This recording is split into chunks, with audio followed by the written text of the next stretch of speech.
The big adventure bike marketers are basically lying to you. What they do is they take a big flagship motorcycle doing crazy things off-road, they put a professional rider on it and then market it as a bike that is well suited to proper off-road riding, when in fact this is basically a lie. Well, in this video we're going to rectify that problem and talk about exactly what motorcycle you should be looking at instead if you're a new rider, a returning rider, or just an average bloke looking to get into off-road riding or your next off-road motorcycle. So let's jump into what is my favorite category of motorcycle, the dual sport.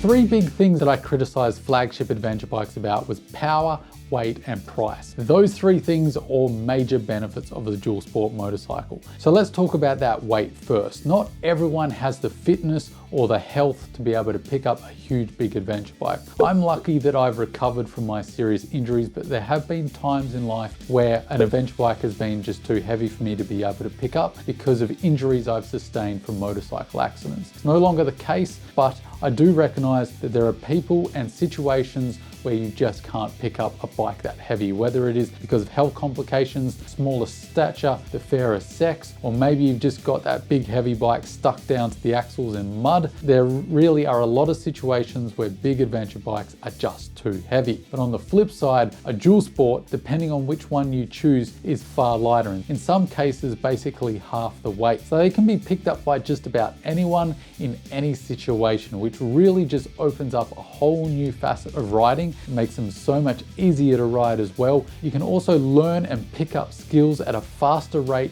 All your focus isn't concentrated on just staying upright. You can focus on what you need to do in order to improve your skills and enjoy the ride. Really, I found when I ditched my big adventure bike and went to a smaller dual sport, my enjoyment levels just went 10x, as well as the kind of terrain I could ride. I could go further, faster, and tackle far more difficult terrain, and that just upped the enjoyment even more for myself and did worlds of good for my confidence. The weight is a major factor why a dual sport is one of the best categories to look at.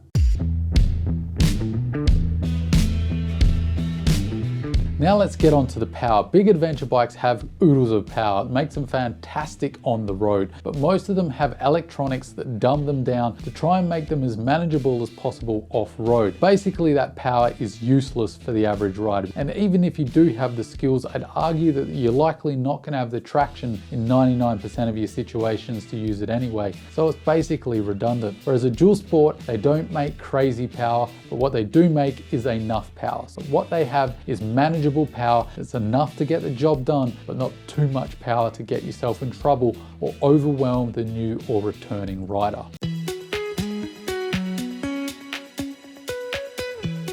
Then there's the price. These bikes are really affordable. There's so many of them as well on the secondhand market. Really, they can suit any budget. That lowers the price of entry and just allows a whole pile more people to be able to get into the off-road sport, which I think is fantastic. And then there's the back end as well. Because these bikes are so much more affordable, you can afford all the appropriate protection gear, which you absolutely should get, and a lot of people forget about because their bike is so expensive to buy in the first place. But then there's also the back end as well. Running costs. These bikes are very simple, typically only one cylinder, so there's a lot less moving parts to service, as well as insurance costs, all that kind of stuff. Generally speaking, a dual sport is a far cheaper motorcycle to own than an adventure bike.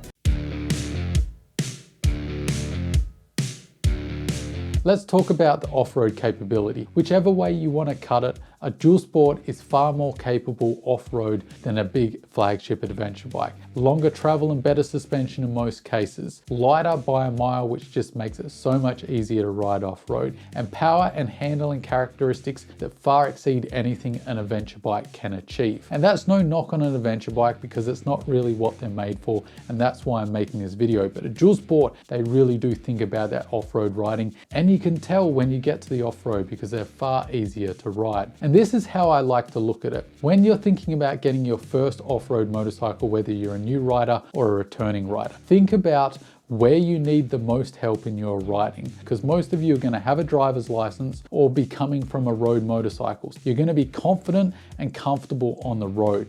So you don't need an adventure bike, because that's where their wheelhouse is, and they make people feel comfortable and confident on the road. Whereas a dual sport isn't as good off-road, but you can compensate with that. When it comes to off-road, that's where most people are uncomfortable and lack confidence. And that's where the dual sport can give you that confidence and comfortability. And that's why I think you should probably be leaning towards a dual sport if that's you, because that was my experience. As I've said in a few videos, I came from a road riding background. I rode super sports, did track days, very confident on the road, but when it came to the dirt, it was completely alien to me.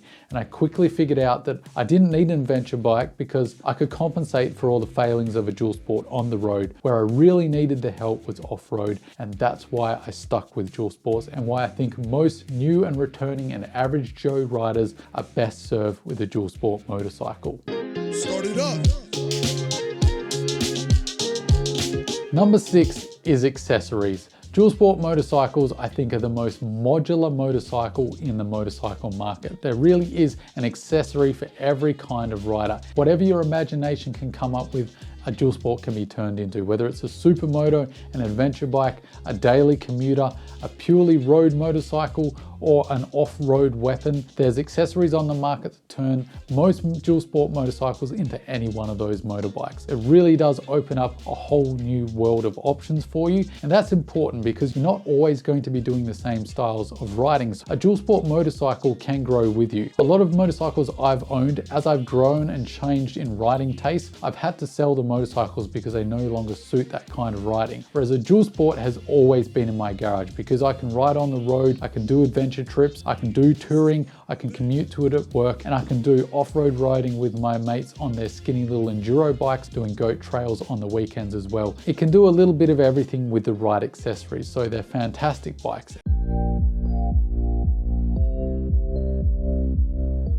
And that leads to number 7, and the major reason why these bikes are so loved by so many people, and that's the versatility. As I spoke to, all those previous things that I talked about, the power, the weight, the price, the simplicity, the accessories, and the off-road capable make these incredibly versatile motorcycles. They're the jack of all trades. Are they the best at any particular category? No.